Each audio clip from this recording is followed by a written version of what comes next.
келди. Аны менен кошо эс алуучулар дагы тоого лыжа базаларына каттай баштады. Сиз да узун жолдо зеригип бир тасманы көрөйүн десеңиз эле интернетиңиз токтоп калчу эле. Менде да ошондойчулар көп болгон. Бирок эми бул маселе чечилди. Ата мекендик Мега компаниясы дал ушул Каракол Бишкек жолуна база станцияларын орнотту. Эми сиз жолдо кетип баратып, Меган интернет аркылуу 2-3 тасманы көргүчөктү эле каалаган жериңизге жетип барасыз.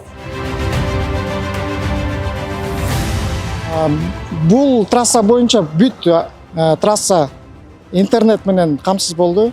10дон ашык базовый станция коюлду, оптимизациялардын баардыгы жасалып бүттү. Биз радиоизмерениянын баарын жасап бүттүк. Ошол жыйынтыгы средняя скорость передачи данных по интернет деген 50 мегабит секундасынан ашык болуп чыгып атат да биздикичи. Бул ылдамдык өтө ыңгайлуу, анан достаточно деп коет да, бул уровень сигнал